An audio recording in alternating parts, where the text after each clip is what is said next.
Hola, ¿qué tal? Bienvenidos a una nueva cápsula. En este caso vamos a hacer una clase correspondiente a cuarto medio, en la cual vamos a tratar sobre el Estado de Derecho.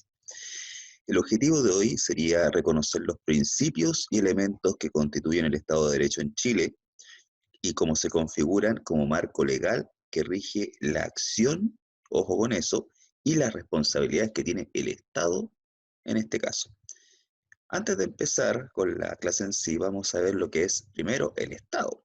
Y en este caso me voy a referir a dos conceptos que son súper pequeñitos, que sería el concepto que plantea el texto de Ciudadanía y Economía de Santillana 2007, en el cual se refiere al Estado como una personificación jurídica de un grupo humano que habita dentro de un territorio común, con individuos asociados bajo una misma autoridad y un fin que los vincula a todos. Eso sería, ya, por lo tanto, hay que tener súper claro que acá estamos hablando de una representación jurídica de un grupo de personas, por ejemplo, Chile. Chile está compuesto por una nación chilena, pero su nombre oficial sería República de Chile, por lo tanto ahí ya estamos hablando de la presencia de un Estado acá. Tenemos una autoridad, que en este caso sería el presidente de la República, y un fin que los vincula a todos, que sería en este caso el bien común. El otro concepto lo plantea Julio Tobar, que habla de una sociedad política autónoma, formada de modo permanente en un territorio propio, unificado por vínculos históricos, o sea, tenemos un territorio y una historia común, y dirigido por una estructura política de gobierno que decide en última instancia, o sea, tenemos un gobierno que toma las decisiones si es que la sociedad no llega a acuerdo y cuyo fin es la realización del bien común temporal de las personas, grupos sociales y entidades políticas subordinadas que constituyen su trama orgánica. O sea, ahí tenemos otro concepto de Estado que es un poco más bien jurídico. En este caso vamos a ver que el Estado está compuesto simplemente por dos grandes elementos. El primer elemento sería una nación o un grupo humano, en el cual estaría compuesto por un grupo de personas que están vinculados estrechamente por lazos de sangre, origen y cultura. Ahí tenemos el primer factor. Y también por vínculos espirituales, que en este caso sería una religión, una lengua y una historia. Por ejemplo, nuestro país profundamente cristiano en su mayoría, pero predominantemente católico. Por lo tanto, ahí tenemos un factor que nos hace diferenciarnos de otras naciones. Además, tenemos una historia en común, tenemos nuestros héroes nacionales, tenemos nuestros símbolos patrios y además hablamos el mismo idioma.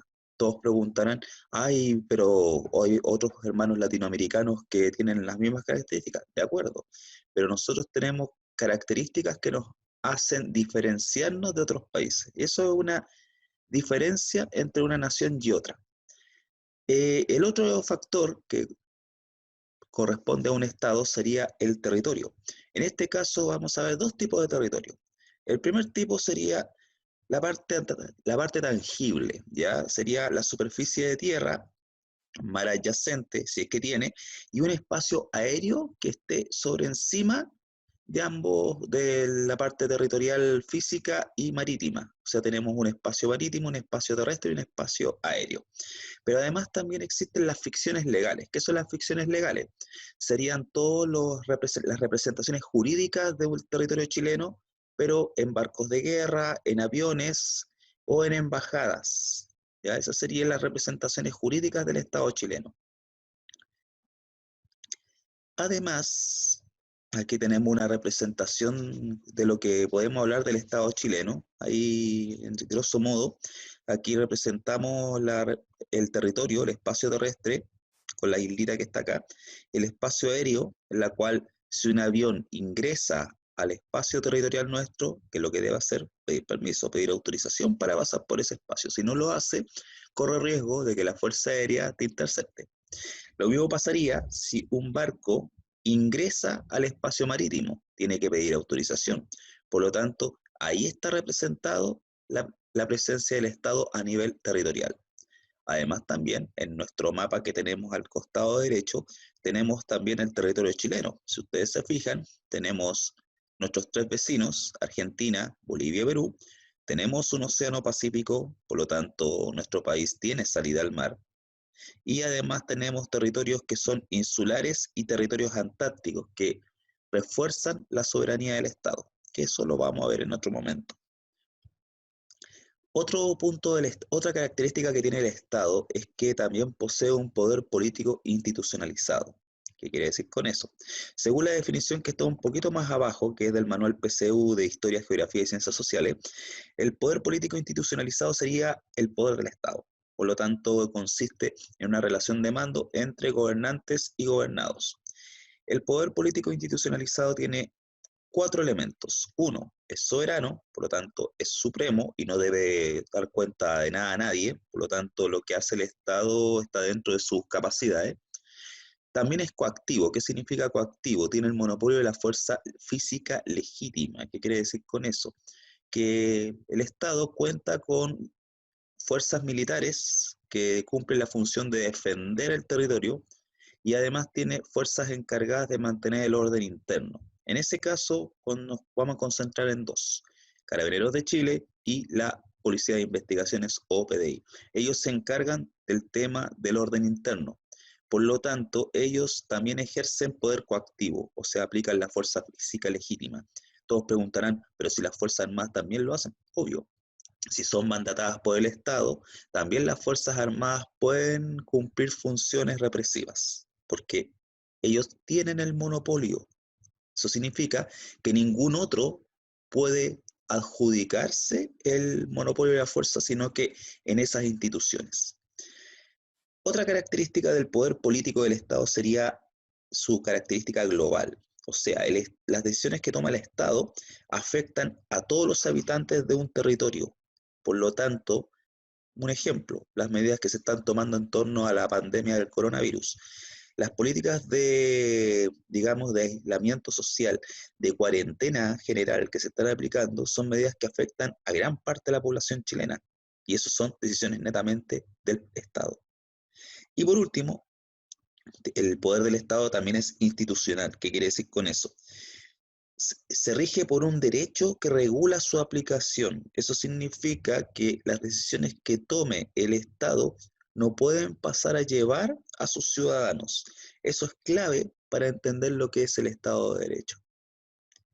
Otro elemento característico del Estado, muchachos, sería la soberanía. Según la definición que está bajito, que también es de un manual de PCU, dice que la soberanía es la facultad que tiene el Estado de dictar leyes y hacerlas ejecutar sin que exista otro poder superior al nuestro dentro de nuestro territorio. Por lo tanto, todas las decisiones que toma el Estado en materia política, en materia económica, en materia social, son netamente decisiones nuestras y no podemos aceptar ni siquiera una sugerencia de países o instituciones internacionales de lo que podemos hacer nosotros dentro de nuestro territorio. Y por último, otro elemento característico del Estado sería el bien común. El bien común, chicos, es el conjunto de condiciones que permiten el desarrollo de una sociedad y sus miembros. Sus elementos básicos serían el bienestar material, la paz civil y social y la participación cultural. Serían los objetivos que el Estado pretende, en este caso, hacer que la gente cumpla, o en este caso, guiar a que nosotros cumplamos o lleguemos a ese nivel. Si un Estado no cumple con esas condiciones mínimas para que la sociedad se desarrolle, no estaría cumpliendo su bien social. Por lo tanto, eso es más o menos el elemento final, lo que busca el Estado. El Estado lo que busca sería que nosotros tengamos mínimas condiciones de bienestar para poder desarrollarnos a nivel social. Eso sería el bien común. Otro elemento característico de que tienen los estados es que ellos mismos se dividen de acuerdo a diversos aspectos. En este caso hay varios tipos de estado. En este caso lo vamos a agrupar en dos tipos de estado, que serían de acuerdo a la estructura de poder, o sea, la forma como, digamos, se organizan, y según el ejercicio del poder, o sea, la forma como se desempeñan a nivel internacional. Según los estados, de acuerdo a la estructura de poder, existen dos tipos, que sería el estado unitario o simple, que sería el caso de nosotros, y el estado federal o complejo, que se ve en casos, por ejemplo, en Estados Unidos, Rusia, Alemania, o en el caso latinoamericano, México, Brasil, Venezuela o Argentina. En el caso del Estado unitario, aquí hay que destacar que existe un poder único. En el caso del Estado unitario habría un poder único que tiene el mandato para ejercer la soberanía, o sea, tenemos un gobierno y tenemos un poder legislativo concentrado en un centro. Por lo tanto, las leyes del Estado unitario abarcan todo el territorio nacional. No existe en este caso conflictos entre poderes centrales y poderes locales porque todo el país, al estructurarse como un Estado unitario, tiene que reconocer una sola autoridad, y en este caso sería la autoridad central. Posee la misma constitución y las mismas leyes para todo el país. En cambio, en el Estado federal existe algo lo contrario. En el caso de los estados federales existe un poder compartido. Tenemos un poder central por un lado, que sería la capital, generalmente. Incluso las mismas capitales se estructuran como distritos federales, como una unidad más dentro del territorio federado, en la cual también tienen sus propias leyes, sus propias reglas. Y además lo tienen que compartir con los estados integrantes. Por lo tanto, en este caso, la constitución tiene que ser consensuada, porque en este caso todos los estados tienen realidades diferentes. Por lo tanto, en una estructura federal, cada estado tiene un parlamento propio, tiene un gobierno propio, tiene leyes que se tienen que ajustar dentro de su realidad local, por las cuales tendrán que ajustarse a la constitución federal. Por lo tanto, la realidad de los estados federales es más compleja que en el caso nuestro. Todos preguntarán, pero si nuestro país tiene las condiciones para ser un estado federal, de acuerdo, pero a nivel histórico siempre las decisiones se tomaron en Santiago y siempre ha existido una disputa de poderes entre Santiago y las provincias. No es todo es todo lo contrario a lo que pasa, por ejemplo, en Argentina. En Argentina tenemos Buenos Aires, que sería el centro federal, y las restantes 24 provincias que tienen realidades muy diferentes y los cuales toman sus propias decisiones. Solamente se consensuan o toman decisiones a través de la Constitución única para todos. Ella es la que las regula todas. Eso sería los estados de acuerdo a la estructura de poder. En cambio, según el ejercicio del poder, o sea, su mayor o menor grado de soberanía, aquí existen tres tipos de Estado. Por ejemplo, tenemos el Estado soberano, el cual, como todos es un país literalmente independiente, el cual está capacitado para manejar tanto sus asuntos internos y externos con plena autonomía. Por lo tanto, no tiene que andar, no tiene que haber otro Estado que le tenga que dar reglas o en este caso interferir en su asunto interno. Por lo tanto, los estados soberanos se basan en un principio que se llama el principio de autodeterminación de los pueblos. Por lo tanto, son países independientes y soberanos y no pueden intervenir en su asunto interno. Tenemos el caso de los estados semisoberanos, que aquí es un tema súper complejo porque son muy pocos los casos, que serían los estados en donde éste ejerce poder de manera plena, pero solamente en sus asuntos internos. Ojo con ese punto. Y todos preguntarán, ¿y qué pasa con los asuntos externos? Las relaciones internacionales, la defensa, la representación ante la ONU, que es nuestro ente rector multinacional. Luego tiene otro ejemplo, Puerto Rico. Puerto Rico, chicos, para los que les gusta el reggaetón, les gusta toda esa onda del perreo intenso. Puerto Rico no es un estado independiente, es un estado libre asociado. ¿Qué quiere decir con eso? Existe como país, tiene autonomía en su asunto interno, pero todo lo que es defensa, relaciones exteriores, incluso los conflictos armados, tiene que ir a la saga de Estados Unidos. Estados Unidos sería el país que lo representa a nivel internacional. Puerto Rico no tiene espacio en la ONU, incluso Puerto Rico puede participar en las elecciones presidenciales de Estados Unidos, pero no pone gente representante en su Congreso, y ellos están administrados por un gobernador. Por lo tanto, ahí en cierto aspecto existe un grado de dependencia, ¿ya? Y por último, tenemos el caso del Estado vasallo, en el cual literalmente no tiene capacidad para ejercer ni tanto la soberanía interna ni externa, por lo tanto, está sometido a otro territorio, a otro país. El ejemplo más notorio y brutal en este caso serían los países que aún, o los territorios que aún están bajo dominio de potencias europeas, por ejemplo, Polinesia Francesa, estamos hablando, por ejemplo, el caso Incluso podemos hablar de países que fueron invadidos y también controlados por otros estados. Por ejemplo, los territorios palestinos. Los territorios palestinos están bajo dominio de Israel. Por lo tanto, pese a que tienen un gobierno, así como entre comillas autónomo, están bajo dominio israelí y ellos ejercen el poder absoluto. Por lo tanto, ahí tenemos esas realidades. Tenemos dos tipos de Estado, de acuerdo a su organización interna, estructura de poder y además su grado de soberanía. Ahora nos vamos a ir a lo que es el Estado de Derecho. Según el concepto que está a mi derecha, el Estado de Derecho rimbombante, incluso podemos decir redundante. El Estado de Derecho describe a aquellas sociedades, ojo con este punto, donde existe un marco jurídico que determina y limita los poderes de los órganos del Estado. Por lo tanto, regula las relaciones entre gobernante y gobernado y, ojo, asegura el adecuado funcionamiento institucional y además también resguarda los derechos de las personas. Por lo tanto, el Estado de Derecho lo que busca es regular las relaciones entre gobernante y gobernado y defender los derechos de las personas, asegurar que la sociedad que estamos viviendo es democrática. Por lo tanto, cumple 4 requisitos.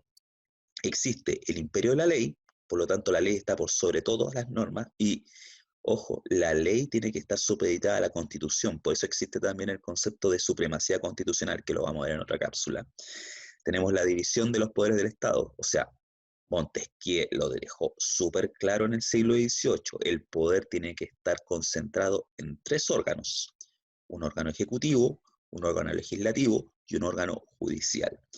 Además, también las autoridades tienen que ser responsables en un Estado de Derecho. Si yo, presidente de la República, no aplico medidas para detener las crecientes protestas por el hambre, significa que no sirvo como presidente. Y por lo tanto, mi responsabilidad va a ser, además de política, va a tener que llegar a ser administrativa y va a tener que ser penal. Por lo tanto, eso significa que los gobernantes tienen que asumir su objetivo final, que sería asegurar el bienestar de la población, que sería el bien común, asegurar en este caso que no hayan abusos por parte de la autoridad y además, en este caso, asegurar el funcionamiento institucional del Estado. Ojo con ese detalle, que lo vamos a ver en otro momento. Y por último, y eso es súper importante, la garantía de los derechos humanos. Un Estado de Derecho sin garantía de los derechos humanos no es Estado de Derecho. Pero ojo, a mi lado izquierdo, aquí hay un concepto que planteó un cientista político que se llama Luigi Ferrajoli. Ferrajoli habla de 2 tipos de Estado de Derecho. Y aquí, ojo, vamos a ver si Chile estaría dentro de ambas categorías. En este caso existe un Estado de Derecho que sería formal, en el cual los poderes públicos son conferidos o ejercidos de acuerdo a la ley, pero ojo, da lo mismo el contenido, o sea, es letra muerta. Y ojo que también tenemos otro tipo de Estado de Derecho que sería el fuerte. El Estado de Derecho fuerte establece y es imprescindible, según ese concepto de Estado de Derecho, en la cual la separación de poderes tendría que ser clara. El imperio de la ley tiene que ser claro, por lo tanto, el objetivo del Estado fuerte es garantizar los principios del Estado de Derecho. ¿Dónde quedaría Chile, según usted? Eso lo veremos en otro momento. Y con esto finiquitamos, antes de lanzarnos con el apoyo. Tenemos en este caso la evolución del Estado de Derecho. El Estado de Derecho que vivimos actualmente no es ni Estado liberal ni Estado social. Nosotros vivimos actualmente en un Estado de Derecho de características neoliberales. Pero para llegar a esta realidad, que es la que estamos viviendo ahora, el Estado de Derecho tuvo que evolucionar. Antes del siglo XIX, que sería el siglo en el cual surge la mayoría de los conceptos, surge el concepto de Estado de Derecho, antes de la Revolución Francesa, que sería como el acontecimiento fundacional, existió el Estado monárquico. El Estado monárquico se basaba en el poder absoluto del rey. No existía separación de poderes, el rey tenía el control absoluto, cualquier crítica era castigada. A contar de la Revolución Francesa surge el primer concepto de Estado de Derecho, que sería un Estado liberal, propio del siglo XIX. Por lo tanto, las ideas base estaban a cargo de la Ilustración. La Ilustración, las ideas de la Ilustración fueron como el fundamento de esos estados de derecho.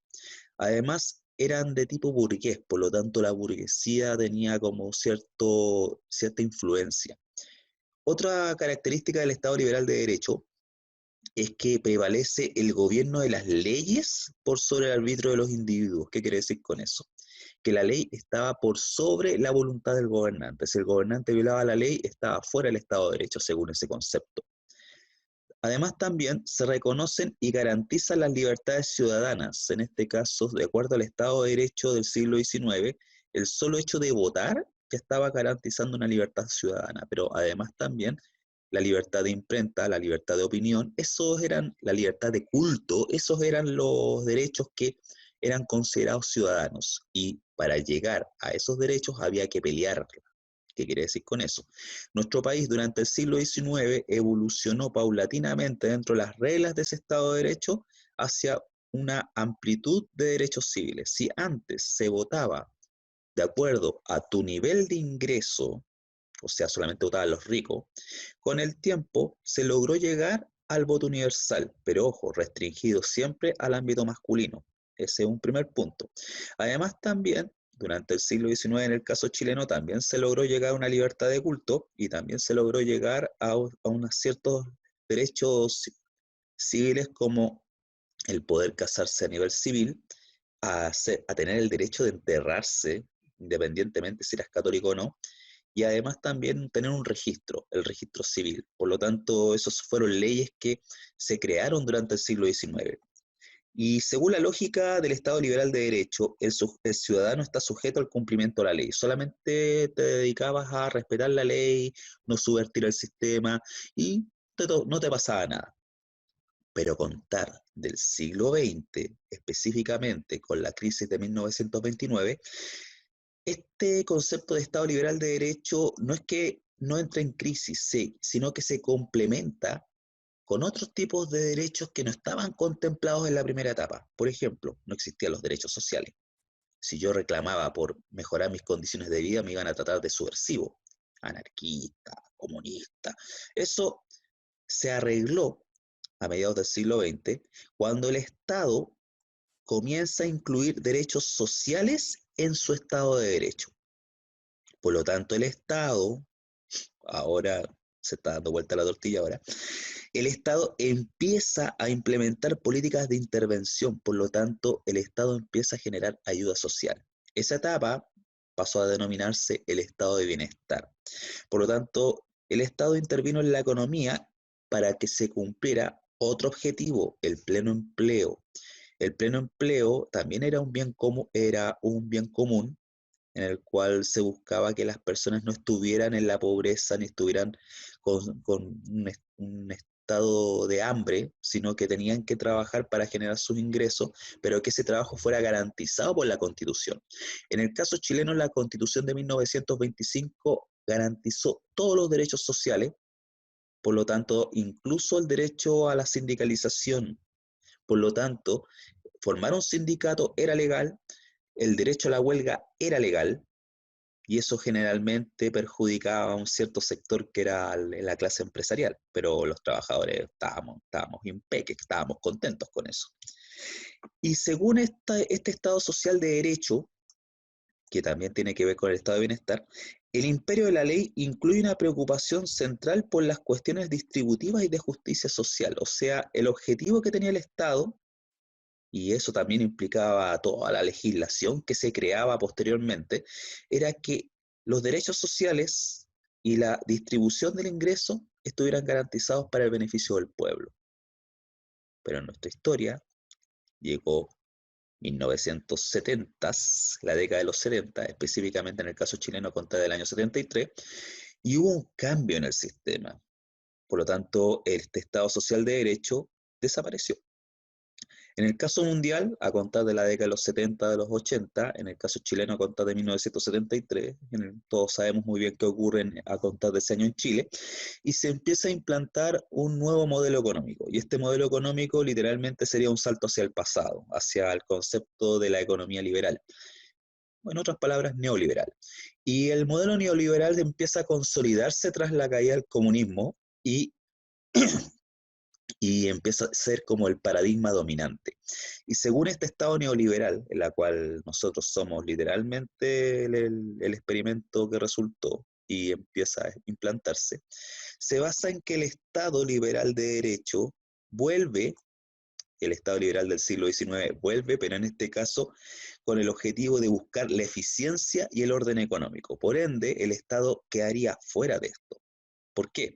Porque según los ideólogos neoliberales, el Estado generalmente era más burocrático, se demoraba más en dar soluciones a la gente, por lo tanto no sirve de acuerdo a los planteamientos del mundo de hoy.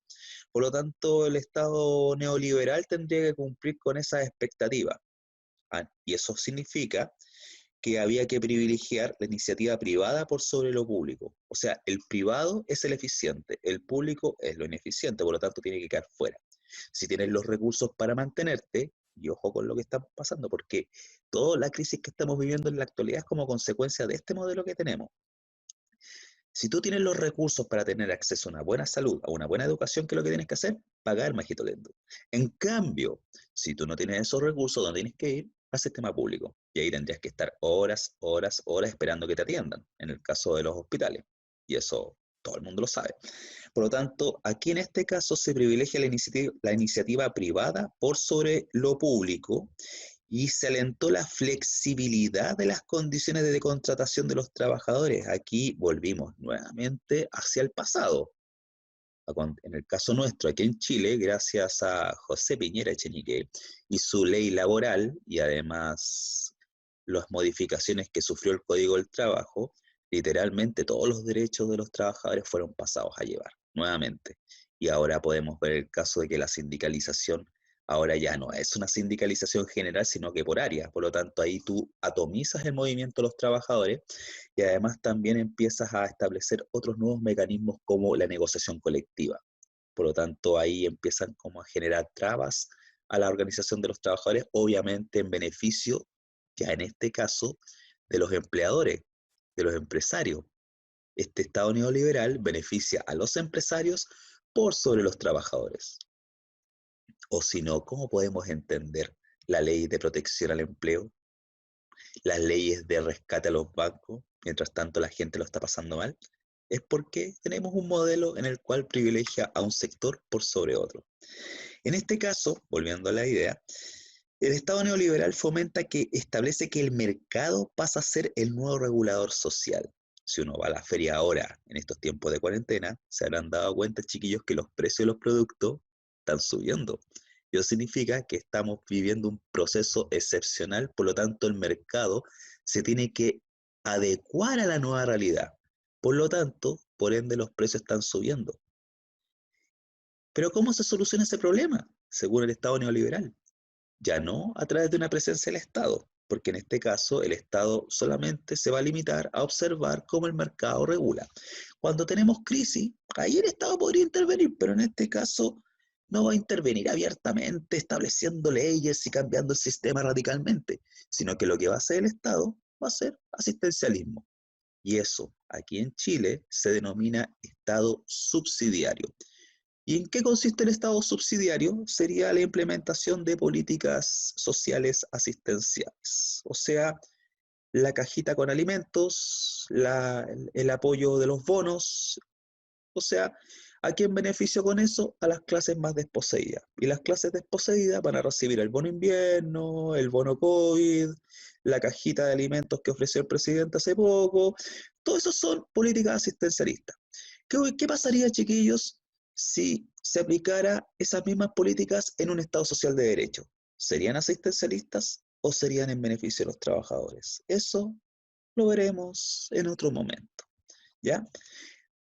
Antes de terminar, vamos a ver la clase que viene. Y eso es lo que vamos a ver ahora. Vamos a buscar, amiguis, queridis. Vamos a ver algunos ejercicios a ver si logramos aprender, logramos a ver el objetivo de que hayan aprendido. Chicos, aquí tenemos algunos ejercicios, vamos a ver qué saben. ¿Ya? Vamos a empezar. Comunidad de personas que hablan un mismo idioma y que tienen una historia y una forma de vida en común. ¿Cuál sería, chicos? Vuelvo a repetir. Comunidad de personas que hablan un mismo idioma y que tienen una historia y una forma de vida en común. ¿A qué concepto corresponde la definición? ¿Cuál creen ustedes? Puede ser nación, puede ser Estado, puede ser derecho, constitución o institucionalidad. La respuesta correcta, chicos, sería la nación. Vamos a retomar la idea. La nación, chicos, sería una comunidad humana. Y esa comunidad tiene que vivir por ende en un territorio. Por lo tanto, esa comunidad se diferencia de otras porque comparte valores comunes. En este caso, una historia común, valores comunes, alguna simbología que nos identifique. En este caso, para nosotros sería la bandera, el escudo, el lema. Los que somos chilenos sabemos que tenemos un lema muy importante en nuestro escudo que sería por la razón o la fuerza. Ese es como nuestro lema principal. No todos lo entienden, pero si lo que estamos viendo ahora puede que les refresque un poco la memoria. Tenemos la segunda pregunta. La participación estatal quedó reducida al mínimo posible y el nuevo regulador social debe ser el mercado. ¿Cuál sería en este caso, a qué correspondería la descripción de este modelo de Estado? ¿A un Estado socialista? ¿A un Estado neoliberal? ¿A un Estado de derecho? ¿A un Estado social de derecho? Ya que me equivoqué yo, a un Estado monárquico. En este caso, volvemos a irnos hacia atrás, hablamos de participación estatal que queda reducido al mínimo posible y el nuevo regulador social que debería ser el mercado. En este caso, el Estado neoliberal cumpliría con esas expectativas, porque el Estado neoliberal lo que busca sería una disminución del Estado en su mínimo, ¿ya? Por lo tanto, el Estado tendría que solamente generar asistencialismo, Estado subsidiario, solamente. Mientras tanto, dejamos a los privados a cargo de todo lo que es la regulación del sistema. Es solamente ver cómo estamos enfrentando nuestra realidad ahora. La siguiente pregunta. Corresponde al reconocimiento que el pueblo, es decir, el conjunto de los ciudadanos electores, tiene la capacidad y el poder para elegir el tipo de gobierno que estime conveniente con total independencia y libertad. ¿A qué concepto se refiere el párrafo anterior? Vamos a volver a repetir la idea. Corresponde al reconocimiento que el pueblo, o sea, el conjunto de los ciudadanos que elegimos, tiene la capacidad y el poder para elegir el tipo de gobierno que estime conveniente, con total independencia y libertad. O sea, puede ser la democracia, puede ser la soberanía popular, puede ser el constitucionalismo, puede ser el Estado de Derecho o la responsabilidad civil. En este caso, tendría que ser la soberanía popular. Acuérdense, el concepto de soberanía es el grado de independencia y autonomía de las decisiones que tomamos nosotros como nación, como Estado. Por lo tanto, los que participamos en las elecciones decidimos libremente, sin ninguna presión, la forma como tenemos que organizarnos. ¿Ya? ¿Qué importancia tiene para Chile la existencia de un Estado de Derecho? ¿Regula el poder de los gobernantes? ¿Resguarda el ejercicio de los derechos humanos o promueve una convivencia política, social, pacífica y democrática? En este caso, serían las tres. Porque en este caso, muchachos, esos serían los objetivos que cumple el Estado de Derecho. Por un lado, tiene que regular la relación entre gobernante y gobernado. Por otro lado, tiene que garantizar una convivencia social, una paz social para todos. ¿Ya? Y por último, que los derechos humanos sean respetados. Si no los respeta, no puede haber Estado de Derecho. Y un ejemplo, aquí en Chile se censura, en un Estado de Derecho no tendría por qué censurarse opiniones contrarias a lo que está pasando en Chile, pero aún así lo hacen. Entonces, ahí nuestro Estado de Derecho estaría pasando por un proceso de casi quiebre. Por lo tanto, ojo con esa idea. Otra pregunta. Conjunto de instituciones públicas que, de manera conjunta, ejercen la autoridad política sobre un territorio y una población determinada. Vuelvo a repetir la pregunta. Conjunto de instituciones públicas que, de manera conjunta, ejercen la autoridad política sobre un territorio y una población determinada. ¿Será el poder? ¿Será el Estado? ¿Será la nación, el gobierno o la república? En este caso, chicos, sería el Estado, porque el Estado sería una representación jurídica a través de la cual las autoridades ejercen el dominio sobre un sector de la población. Por último, vamos a leer el siguiente documento. Para las Naciones Unidas, el concepto de Estado de Derecho, lo vamos a destacar acá, ocupa un lugar central en el cometido de la organización. Cuando hablamos de organización con esa letra mayúscula, esa O mayúscula, nos referimos a las Naciones Unidas. Se refiere a un principio de gobierno según el cual todas las personas, instituciones y entidades públicas y privadas, incluido el propio Estado, están sometidas a unas leyes que se promulgan públicamente, se hacen cumplir por igual y se aplican con independencia, además de ser compatibles con las normas y los principios internacionales de derechos humanos. Asimismo, exige que se adopten medidas para garantizar el respeto de los principios de primacía de la ley, igualdad ante la ley, rendición de cuentas ante la ley, equidad en la aplicación de la ley, separación de poderes, ojo, participación en la adopción de decisiones, legalidad, no arbitrariedad y transparencia procesal y legal. Esto lo planteó una vez Kofi Annan, que fue secretario general de la ONU. Según la ONU, se puede inferir que la igualdad ante la ley es más importante que la separación de poderes. Existe una preocupación permanente de parte de la entidad, o sea, la ONU, para el cumplimiento de sus exigencias, o existen principios internacionales sobre derechos humanos que no clasifican dentro del concepto de Estado de Derecho. Aquí estamos pidiendo inferencia. Por lo tanto, si ustedes se fijan, si leen bien el texto, aquí no hablamos de una diferenciación entre igualdad de la ley y separación de poderes. Según el texto aquí estamos hablando, a ver si buscamos por acá igualdad ante la ley, está al mismo nivel que separación de poderes. Por lo tanto, acuérdense de este punto. Por lo tanto, esta pregunta no vale. En el caso de que si existe una preocupación permanente de parte de la ONU para el cumplimiento de su exigencia, sí, aquí lo está estableciendo claramente en el texto. Y la última pregunta dice, la última opción dice, ¿existen principios internacionales sobre derechos humanos que no clasifican dentro del concepto de Estado de Derecho? Ahí tenemos un problema porque todos los derechos humanos son inherentes a la persona. Por lo tanto, no pueden haber derechos de primera categoría, ni de segunda categoría, ni de tercera categoría. Por lo tanto, todos los derechos humanos son inherentes a la dignidad humana. Por lo tanto, no corre. La respuesta correcta sería la 2. ¿Ya?